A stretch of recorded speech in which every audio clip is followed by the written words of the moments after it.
ਤੁਹਾਡੇ ਮੁਰਗੇ ਲੜਾਈ ਕਿਉਂ ਜੀ ਲੜਦੇ ਸਨ? ਲੜਾਈ 3 ਮਿੰਟਾਂ ਸ਼ੇਖ ਹਸਨੈਨ ਨਾਲ ਛੱਡਿਆ ਕਾਣਾ ਕੁੱਕੜ। ਉਸ ਤੋਂ ਮੈਂ ਲੱਗਣ ਨਾ ਦਿੱਤਾ ਤੇ ਮੈਂ ਛੱਡਿਆ ਹਸਨੈਨਾਬਾਦ ਦੂਏ ਦੀ ਬਾਜ਼ੀ ਆਈ। ਬਿਮਾਰ ਬੰਦਾ ਖਵਾਰੇ ਮੈਂ ਕਿਵੇਂ ਪੜਿਆ ਜੀ। ਮੈਂ ਆਖਿਆ ਸ਼ੇਖ ਸਾਹਿਬ ਨਾਲ ਇਹ ਲਾਵਣਾ। ਉਹ ਜੀ ਉੱਥੇ ਮੈਂ ਕਿਹਾ ਸ਼ੇਖ ਸਾਹਿਬ ਜਿਹੜਾ ਦਿਲ ਹੀ ਲਾ ਬੜਾ ਉਸ ਵੱਡਾ ਕੁੱਕੜ ਲਾਇਆ। 2-3 ਮਿੰਟ ਉਹ ਕੁਟਿੰਦਾ ਰਿਹਾ ਤੇ ਇੱਥੋਂ ਬਾਂਹ ਕੋਲੋਂ ਨਾ ਫਾਦ ਕੇ ਇੱਕੋ ਪੈਰ ਮਾਰਿਆ ਬੁੰਡਾ ਸੇ ਰਲ ਗਿਆ ਜੀ। ਉਹ ਮਾਵੋ ਛਿੱਕੇ ਕੰਨੀ ਉਹ ਮੋੜੂ ਕੰਨੀ ਦੇ ਨਾਲ ਬੁੰਡੇ ਦੇ ਇਨੇ ਸਿਵਾ ਕਰ ਲਿਓ। ਹਾਂ ਜੀ ਸਹੀ ਹੈ। ਤੇ ਘਰ ਤੁਹਾਡੇ ਮੁਰਗਿਆਂ ਦਾ ਫੇਵਰਟ ਕੀ ਹੈ, ਮਤਲਬ ਪਸੰਦੀਦਾ ਘਰ? ਗਲਾ ਕੰਨ ਨਾ ਹਰ ਘਰ ਦੀ ਹਰ ਘਰ ਮੁਹਤਾਜ ਕੋਈ ਨਹੀਂ। ਜੇ ਕਈ ਮੁਰਗੇ ਐਂ ਵੱਢਦੇ ਹਨ ਲੋਕਾਂ ਨਾਲ, ਮੈਨੂੰ ਨਹੀਂ ਚੰਗੇ ਲੱਗਦੇ। ਇਹਨਾਂ ਨੂੰ ਇਸ਼ਾਰਾ ਆਇਆ ਇਦੋਂ ਪਾਰ ਦਾ 3 ਨਾਟ ਦੀਆਂ ਇਦੋਂ ਤੇ 3 ਹੈ ਇਦੋਂ। ਇਹ ਆਦੇ ਨਾ ਮੋਟੀਆਂ ਨੋਕਾਂ ਵਾਲੇ ਜਿਹੜੇ ਹੁੰਦੇ ਨਾ ਉਹ ਪੱਕੇ ਚੱਕ ਪਾਉਂਦੇ, ਪਤਲੀਆਂ ਨੋਕਾਂ ਵਾਲੇ ਚਮਟੇ ਨੋਕ ਵਾਲੇ ਇਸ਼ਾਰੇ ਤੇ ਨਾ ਉੱਡਦੇ। ਤੁਹਾਨੂੰ ਵਿਖਾ ਦੱਸਾਂ ਠੁੱਲੀ ਨੋਕ ਵਾਲੇ ਜੀ ਮਤਲਬ ਇਸ਼ਾਰੇ ਤੇ ਉੱਡਦੇ। ਅੱਛਾ ਹਾਂਜੀ ਸਹੀ ਹੋ ਗਿਆ। ਹਾਂਜੀ ਤੁਹਾਡਾ ਲੜਾਈ ਵਿੱਚ ਜੀ ਮੁਰਗਾ ਜਿਹੜਾ ਤੁਸੀਂ ਰੱਖਦੇ ਹੋ ਜੀ, ਤੁਹਾਨੂੰ ਲੱਤ ਮਾਰਨੇ ਵਾਲਾ ਮੁਰਗਾ ਪਸੰਦ ਹੈ ਜਾਂ ਕਿੱਲ ਮਾਰਨੇ ਵਾਲਾ ਪਸੰਦ ਹੈ? ਨਹੀਂ ਜੀ ਕਿੱਲ ਮਾਰੇ ਤਾਂ ਵੀ ਠੀਕ ਹੈ, ਲੱਤ ਮਾਰੇ ਤਾਂ ਵੀ ਠੀਕ ਹੈ। 3-4 ਮਿੰਟਾਂ 'ਚ ਮਣਕੀ ਬਣ ਦੇਵੇ, ਮਣਕੀ ਬਣਨੀ ਚਾਹੀਦੀ। ਹਾਂਜੀ ਤੇ ਮੇਰੇ ਆ ਕਈ ਬੰਨੀ ਹੋਈ ਹੈ, ਬੜੀਆਂ ਮਿਸਾਲਾਂ ਹਨ। ਤੇ ਜੇ ਮਣਕੀ ਨਾ ਬੰਨਾ ਭਾਂ ਕਿੱਲ ਮਾਰਿਆ ਭਾਂ ਲੱਤ ਮਾਰਿਆ ਕਿਸੇ ਕੰਮ ਜੋਗਾ। ਇੱਕ ਸ਼ੌਕੀਨ ਆਖਿਆ ਜੀ ਮੇਰੇ ਨੂੰ ਪੈਰ ਲੱਗਾ ਰੁਕਿਆ ਤੇ ਮੇਰੇ 13 ਲੱਤਾਂ ਮਾਰੀਆਂ। ਮੈਂ ਕੁੱਕੜ ਨਾ ਡਿੱਗਿਆ ਕਿ ਥੋੜਾ ਜਿਹਾ ਹੀ ਹਿਲਿਆ। ਮੈਂ ਤੇਰਾ ਹੱਡੂ ਗੰਦਾ ਕਿਸੇ ਕੰਮ ਦਾ ਹੀ ਨਹੀਂ, ਕਿਸੇ ਕੰਮ ਦਾ ਹੀ ਨਹੀਂ ਸੱਟਿਆ ਤਾਂ ਕੋਈ ਨਹੀਂ। ਬਿਲਕੁਲ ਹਾਂਜੀ ਉਹ ਫੜਾਕ ਦੀ ਉਹ ਅਸਰ ਨਹੀਂ ਜੀ। ਹਾਂ ਅਸਰ ਹੋਣਾ ਚਾਹੀਦਾ। ਹਾਂਜੀ ਠੀਕ ਹੈ। ਪੁਰਾਣੀਆਂ ਗੇਮਾਂ ਕਹਿੰਦੇ ਨੇ ਕਿ ਅੱਜ ਕੱਲ੍ਹ ਜਿਹੜੀਆਂ ਨੇ ਸਿਰਫ ਗੱਲਾਂ ਹੀ ਰਹਿ ਗਈਆਂ ਜੀ, ਕਿ ਮੁਰਗੇ ਖਤਮ ਹੋ ਗਏ ਨੇ ਤਾਂ ਗੇਮਾਂ ਵੀ ਉਹਨਾਂ ਨਾਲ ਖਤਮ ਹੋ ਗਈਆਂ ਜੀ। ਤੁਸੀਂ ਇਸ ਗੱਲ ਤੇ ਐਗਰੀ ਕਰਦੇ ਹੋ? ਨਹੀਂ ਜੀ ਹੁਣ ਮੇਰੇ ਕੋਲ ਆਏ ਕੋਈ 2-3 ਪੱਠੇ ਛੱਟੇ ਆਏ। ਅੱਛਾ ਤੇ ਇਨਸ਼ਾਅੱਲਾ ਜਿੱਥੇ ਤੁਸੀਂ ਆਖਿਆ ਵੀ ਆ ਇੱਕ ਟੈਸਟ ਕਰ ਲਾ, ਮੈਨੂੰ ਬਾਜ਼ੀ ਮੈਂ ਜੁਬਾ ਲੈਂਦਾ ਹੀ ਨਹੀਂ ਹੈ ਜੀ। ਮੈਨੂੰ ਉਹ ਇਸ਼ਕ ਹੈ ਮੁਰਗਿਆਂ ਸੀਲਾਂ ਦਾ। ਹਾਂਜੀ ਤੇ ਉਹ ਜੀ ਜਿਹੜੇ ਮੁਰਗੇ ਨਾਲ ਤੁਸੀਂ ਆਖਿਆ ਉਸੇ ਨਾਲ ਟੈਸਟ ਕਰ ਲਵਿਆ ਜੀ। ਹਾਂਜੀ ਅੱਜ ਕੱਲ ਉਸਤਾਦ जी शौकीन तो घट रह गए, जवारिये ही रहे ना बस। वो जी मेरा जुआ किसी का ना हुआ तो मैंने खापा ही बंदे ने हुकूमत ना तेज कर छड़िया फोन कर जी तबाही पट छड़ी। ये मुर्गे वाले दी भी करौना है तो एक होर ही करौना आई बनी, 2 आन जी। हाँ जी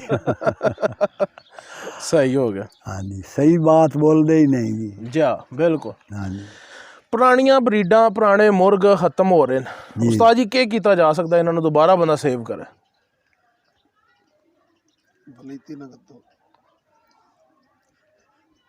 ਮੇਰੇ ਕੋਲ ਜੀ ਸ਼ੇਖ ਹਸਨੈਨ ਲੈਂਦਾ 13-14 ਲੱਖ ਦਾ ਕੁੱਕੜ ਬੱਚਿਆਂ ਵਾਸਤੇ। ਅੱਛਾ ਸ਼ਾਮੂ ਖਾਲੀਆਂ ਵੀ ਆਸ ਉਹ ਮੈਨੂੰ ਇੱਥੇ ਵਿਖਾਇਆ ਨੇ ਤੇ ਕਿ ਮੁਰਗੀ ਨਾਲ ਲਾਉਣਾ ਹੀ। ਮੈਂ ਕਿਹਾ ਮੈਂ ਤੈਨੂੰ ਵੇਖ ਕੇ ਨਹੀਂ ਰਾਜ਼ੀ। ਹਾਂਜੀ ਤੁਸੀਂ ਮਤਲਬ ਉਹਨੂੰ ਕੋਈ ਨਹੀਂ ਬਰੀਡ ਕਰਾਈ? ਨਹੀਂ ਜੀ। ਮੈਂ ਸੁਣਿਆ ਤੁਸੀਂ ਸੁਭਾਨੀ ਸਾਹਿਬ ਨਾਲ ਵੀ ਤੁਹਾਡੇ ਬੜੇ ਅੱਛੇ ਤਾਲੁਕ ਸਨ। ਉਹ ਜੀ ਇਹ ਕੁੱਕੇ ਲੋਚ ਲਾਈ ਗਿਆ ਆਦੀ। ਅੱਛਾ ਠੱਗ ਕੇ। ਅੱਛਾ ਅਸਲਾਂ ਮਾਂ ਵੀ ਆ ਤੇ ਉਹ ਵੀ।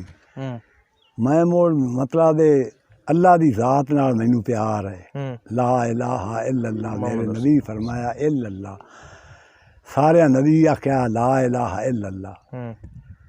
ਤੇ ਮੇਰਾ ਯਕੀਨ ਉਸ 'ਤੇ ਹੁੰਦਾ ਹੈ ਜੀ। ਤੇ ਉਹਦਾ ਨਾਂ ਸੁਭਾਨੀ। ਤੇ ਮੈਂ ਆਖਿਆ ਸੁਭਾਨ ਅੱਲਾ। ਮੈਂ ਤਾਂ ਉਂਝ ਪੜ੍ਹਨਾ ਤੇ ਸੁਭਾਨੀ ਸਾਹਿਬ ਆ ਗਏ। ਮੈਂ ਨਹੀਂ ਸੁਭਾਨੀ ਹਾਂ। ਉਹ ਕੁੱਕੇ ਲਾਈ ਗਿਆ ਜੀ। ਬੜੇ ਉਸ ਕੁੱਕਾ ਲੜਾਣ ਕੁੱਕੇ ਮੋੜ ਦੀ ਉਹ ਮੋਈ ਹੋਈ ਮੈਨੂੰ ਦੇ ਗਿਆ ਚੌਥੇ ਸਾਲ। ਮੈਂ ਆਖਿਆ ਤੁਸੀਂ ਤਕਲੀਫ ਹੀ ਨਾ ਕਰਨੀ। ਰਾਤ ਦੇ 11 ਵਜੇ ਇੱਥੇ ਮੇਰੇ ਕੋਲ ਕਾਰ 'ਤੇ ਆਈ। ਮੁੜ ਉਸ ਤੋਂ ਬਾਅਦ ਜੀ 6 ਮਹੀਨੇ ਹੋਇਆ ਕੋਈ ਬਿਮਾਰ ਹੀ ਹੋ ਗਿਆ। ਉਹ ਇੱਥੇ ਆਇਆ, ਉਸ ਮਾफ़ी ਮੰਗੀ। ਮੈਂ ਉਹਨੂੰ ਜੀ ਮਾफ़ ਕਰ ਦਿੱਤਾ। मेरे नबी प्यारे ने फरमाया रात को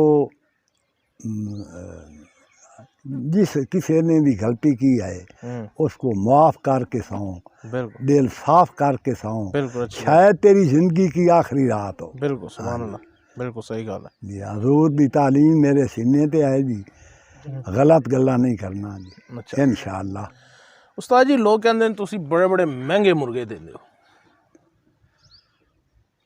اتنی قیمت کیوں؟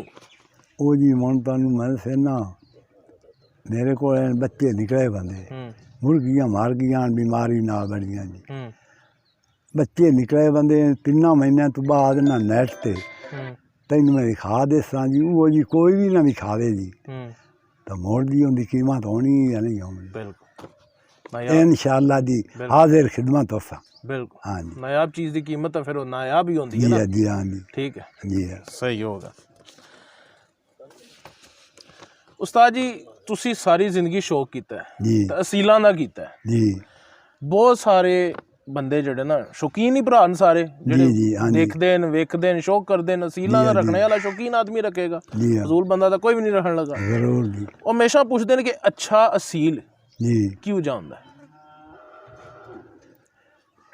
پہلے تو جی ان دی خوبصورتی ہوندی ہے جی، اچھا ہاں جی، اس تو بعد لڑائی، ہوں جس کھانے دا رنگ نہ سونا نہ سونی کشبوئی، ہوں باہیں ہووے شیریں بھریا کرے پسند نہ کوئی۔ صحیح۔ جی ہاں اچھے اصیل دی نوک کیوں جی ہونی چاہیے؟ نوک دی ویج مورے دے کھالیاں ہونی چاہیے، وہ پکی نوک ہوندی، مطلب مضبوط نوک وچ چری ہاں دار ہونی جی چاہیے، جریاں ہوندیاں نے، چاہے وہ تھوڑی لمبی ہوے چاہے وہ گول ہوے۔ نہیں لمبی پسند ہوندی ہے، ہاں گول چھوٹی نو پسند نہیں پسند کرتے۔ نہیں کیتا جاتا، نہیں جی ہاں جی، صحیح ہوگا۔ یہ خوبصورتی جو کٹی جاندی، اچھا اچھا اچھا چھوٹی نوک، چھوٹی نوک، ہاں جی صحیح ہو گیا۔ نلی جڑی لت ہاں جی، یہ کیوں جی ہونی چاہیے؟ یہ جی خشک ہونی چاہیے، پکی لت تے کھالی ہوے، دواں پاسوں مطلب تیز ہوے، ہاتھ پریمن پوے اچھا تے انگلی بھی تیز ہوے۔ وہ باہیں شوقین دا جتنا ہی مرغا ودے ہوئے ہوے نہ تے لت ہو نہ ہوے، انہوں تے وہ غم ہی رہنا بھی لت ہی اس طرح ہوندی۔ میرے کول ہوندے آن جی انگلی ہڈویں چ پتھریاں جی چھریاں طرح، وہ نسلی جانور ہوندے نے۔ سر کئی آتے نے لت جڑا نا نسل ہوندی ہے، کئی مطلب ہر مرغے دی اپنی اپنی نسل ہوندی ہے، کئی چ باریک خشک گول نلی بھی ہوندی ہے، تو بھی بڑے بڑے کاری مار دے۔ وہ جی باہیں مرندے نا، وہ کچھ ہو جاویں، آواز برباد کر جاویں، اچھا استاد آکسی تے وہ آکسی دی نالی ہونی ہے پیر، ہاں جی صحیح ہے ہاں جی، وہ سکدا رسی جی انشاءاللہ۔ صحیح ہے۔ تے کنڈیاں دا کیا دیو؟ کئی آدھے موٹے کنڈے، باریک کنڈے، پیر دے کول ہونے چاہیے، دور ہونے چاہیے، وہ جی پیر دے جڑا ہیٹھاں ہوئے نا انگے للے، وہ کنڈا اچھا گنیا جاندا ہے۔ اچھا تے پتلے بعد دوویں ٹوٹ جاندے ہیں، وہ اس گلو چل جاندے ہیں، موٹے کنڈے نو پسند کردے ہیں جہاں مضبوط ہوئے۔ ہمیشہ جدوں بھی کسے دا اصیل مرغا ویکھو نا، جی شکاری کے کردے اودی سب تو پہلا اکھ ویکھدے۔ ٹھیک ہے جی، اصیل دی اکھ جی ہاں کیوں جی ہونی چاہیے؟ یہ جی خوبصورتیاں تو لیندے ہیں، جہاں مرغا ود جاوے نا دوگلا بھی ہاں کئی میں ثابت کرنا ہون لاہور دے کے بیٹھے رہن بلال کو گلاں سنائیاں بھی ٹرڈی مرغی دے این ود گیا جی 3 ککڑاں تے، بڑے استاداں نوں اس ماریا تے او ہن اگے مطلب پورے دے ککڑ ہوندے آن تے او ودھن جہڑا فوقیت دیونی اللہ دا کام ہے تے او ود جاویں تو انہاں دا نقشہ او آکھن آکھے جی چنگی ہوندی ہے، وہ آپو ہی پھر لوگ بڑھا وہ لیندے۔ اتھوں نسل بنیندے ہیں، لیکن وہ گل غلط ہے جی، غلط ہے ہاں صحیح۔ جی آنکھ سفید والے کئی بننے ویکھے ہیں جس وقت نا ہن مطلب ہن ایک بندہ ہے تے وہ مطلب رتی لال ہوندی اکھ ہے، تسی آکھو بھی حق ہویا کھڑا مرغے دی اس قسم دے ہوئیں جیسے جوش چاہیں نا، اس وقت اس بندے طرح معلوم ہونے دی تھام رہندے، ہاں جی صحیح ہے۔ تے جیڑا ہوے مال مول جاوے ہوندا ہی بگیاں اکھی والا بندہ ہی ہے جی۔ کچھ آتے نے کہ جڑی چٹی اکھ چوکھی ہے جی ایک رنگ دی اکھ ہوندی ہے نا، ہاں جی ਪਿਓਰ ਨਸਲ ਦੀ ਨਿਸ਼ਾਨੀ ਹੈ ਨਹੀਂ ਤੇ pure ਜਿਹੜੇ ਡੋਰਿਆਂ ਵਾਲੀ ਹੁੰਦੀ ਹੈ ਕ੍ਰਾਸ ਦੀ ਨਿਸ਼ਾਨੀ ਹੈ।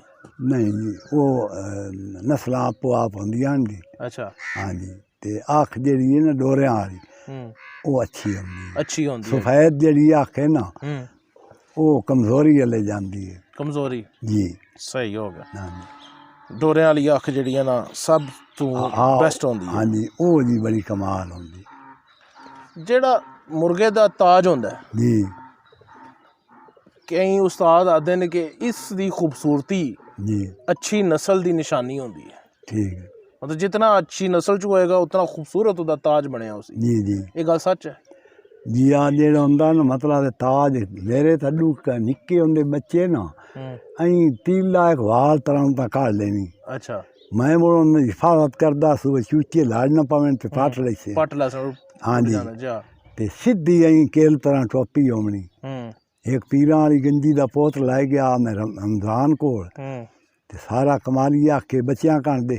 ਅੱਛਾ। ਇਹ ਇਹਨਾਂ ਡਾਗ ਕੁਕੜਾ ਨਾਲ ਲੜਾਵਣਾ ਕਿਆ ਹੈ। ਇਹ ਤਾਂ ਹੋਵੇ ਕਾਬਾ ਕੇ ਖੜਾ ਤੇ ਹੁੱਕੇ ਦਾ ਕਾਸ਼ ਲਾ ਲਈਏ ਤੇ ਚਾਹ ਦਾ ਕੱਪ ਤੇ ਨਜ਼ਰਾਂ 'ਚ ਹੋਵੇ ਤਾਂ ਸ਼ੌਕੀਨ ਖੁਸ਼ ਹੋ ਜਾਂਦਾ। ਸਾਈ ਉਸਤਾਦ ਰਮਜ਼ਾਨ ਵੀ ਮੰਗਿਆ ਜੀ ਬੱਚਿਆਂ ਦਾ। ਹਾਂਜੀ। ਹੋਰ ਜੀ ਕਿਹੜੇ ਸ਼ੌਕੀਨ ਹਨ ਜੀ? ਸਾਰੇ ਜਿਹੜਾ ਆਦੂ ਅਗਲੇ ਦੇ ਇੱਥੇ ਆਇਆ ਆਦੂਆ ਮੁਜ਼ੰਮਲ, ਇਹ ਸਾਰੇ ਮੰਗਾਂ ਨਾਲ ਆਣ 15-20 ਬੰਦੇ ਆਣ ਵੇਖਣ ਨਾਲ। ਹਾਂਜੀ ਉਸਤਾਦ ਜੀ ਬਰੀਡਿੰਗ ਤੁਸੀਂ ਕਰਾਉਂਦੇ ਹੋ, ਦੇਖੋ ਆਪਣੇ ਮੁਰਗਿਆਂ ਦੀ ਕਰਾਉਂਦੇ ਹੋ, ਠੀਕ ਹੈ ਜੀ। ਜੇ ਲੈ ਫਰਜ਼ ਕਰੋ 3-4 ਭਰਾ ਨੇ, ਉਹਨਾਂ ਵਿੱਚੋਂ ਚੂਜ਼ ਤਾਂ ਤੁਸੀਂ ਕਰਦੇ ਹੋ ਸੋ ਕਿ ਇਸ ਮੁਰਗੇ ਦੀ ਮੈਂ ਬਰੀਡ ਕਰਾਵਾਂ ਜੀ। ਤਾਂ ਇੱਕ ਬਰੀਡਰ ਜਦੋਂ ਤੁਸੀਂ ਸਿਲੈਕਟ ਕਰਦੇ ਹੋ ਉਹਦੇ 'ਚ ਕੀ ਖੂਬੀਆਂ ਤੁਸੀਂ ਵੇਖਦੇ ਹੋ ਕਿ ਕੀ ਹੋਣੀਆਂ ਚਾਹੀਦੀਆਂ? ਇਹਦੀ ਇੱਕ ਹੀ ਲੜਾਈ ਕਾਈ ਨਹੀਂ ਹੁੰਦੀ। ਬਰੀਡਰ ਦੀ ਲੜਾਈ ਕੋਈ ਨਹੀਂ ਹੁੰਦੀ ਨਾ ਜੀ, ਇਹ ਅੱਲਾ ਦਾ ਅਖਤਿਆਰ ਹੈ ਜੀ। ਅੱਛਾ। ਜਿਸ ਨੂੰ ਫਕੀਅਤ ਦੇਵੇ ਇਜ਼ੋ ਮਨ ਤਸ਼ਾ ਵਾ ਤੋ ਜ਼ਿਲੋ ਮਨ ਤਸ਼ਾ। ਅੱਛਾ। ਹਾਂਜੀ, ਇਹ ਅੱਲਾ ਦੀ ਜ਼ਾਤ ਬਣਦਾ। ਹੁਣ ਇੱਕ ਆ ਬੋਲੂ ਨਾਲ ਸਾਰੀ ਕੌਮ ਸ਼ੁਰੂ ਹੋਈ ਵੀ ਇੱਕ ਹੋਰ ਬੋਲੂ ਬਣੇ, ਉਹ ਖਤਮ ਹੋਏ ਉਹ ਪਹੁੰਚ ਹੀ ਨਹੀਂ ਸਕੇ।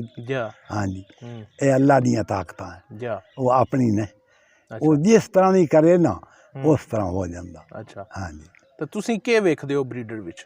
ਇੱਕ ਤਾਂ ਚਲੋ ਉਹਦੀ ਲੜਾਈ ਕੋਈ ਨਹੀਂ ਹੈ। ਮੈਂ ਜੀ ਅੱਲਾ ਦੀ ਆਸ ਤੇ ਨਾ ਲਾ ਦੇਣਾ ਤੇ ਨਾਲ ਅੱਲਾ ਤੋਂ ਮੰਗਣਾ। ਅੱਲਾ ਸੋਹਣਿਆ ਹੈ ਰੰਗ ਲਾਵੀਂ, ਫਲਾਣਾ ਮੁਰਗ ਵਧੇ, ਅੱਲਾ ਉਹ ਜਿਹਾ ਮੈਨੂੰ ਦੇ। ਅੱਲਾ ਜਾਣਦਾ ਹੀ ਮੈਨੂੰ ਅੱਲਾ ਦਿੰਦਾ। ਅੱਲਾ ਦਿਸਣਾ ਕੋਈ ਨਹੀਂ, ਯਕੀਨ ਕਿਸੇ ਦਾ ਹੁੰਦਾ ਨਹੀਂ। ਪਿਆਰੇ ਨਬੀ ਦੀ ਗੱਲ ਉਹ ਸਭ ਤੋਂ ਬਿਹਤਰੀਨ ਜਿਹੜਾ ਮੰਨੇ ਤੇ ਮੇਰੇ ਨਬੀ ਦਾ ਵਫਾਦਾਰ ਹੋਵੇ ਤੇ ਬੜਾ ਕਮਾਲ ਮਤਲਬ ਦੇ ਹਜ਼ੂਰ ਦਾ ਉਹ ਤਾਬਿਆਦਾਰ ਹੋਵੇ। ਉਹ ਇਹ ਹੈ ਅਣਡਿੱਠੇ ਖੁਦਾ ਨੂੰ ਮੰਨ ਲਵੇ। ਇਲਾਮਾ ਇਕਬਾਲ ਹੀ ਫਰਮਾਇਆ ਹੈ क्यों कर कोई मानता अन देखे खुदा को क्यों कर। अल्लाह अन वेखे खुदा नू कौन? मेरे नबी की ज़बान ते सा तैनूं वाहदा उला शरीक मान लिया। आ जी मेरे नबी नाल ज़्यादी वफादारी। वो मैं समझ लग गई उस्ताद जी। दो भरा। हाँ जी, फिर भी तुसीं तकदे तो सही यार कि एनू मैं लड़ा छोड़ांगा, एनू मैं नहीं। वो पपेड़ना तो मोड़ तो अखां दे सामने हैं। एक ही लड़ाई होंदी, एक ही नहीं होंदी। मतलब जेड़ा नहीं सही लड़दा उन्होंने तुसीं ब्रीडिंग च पा। हाँ जी, उन्होंने पा लिया। ठीक हो गया, जबरदस्त।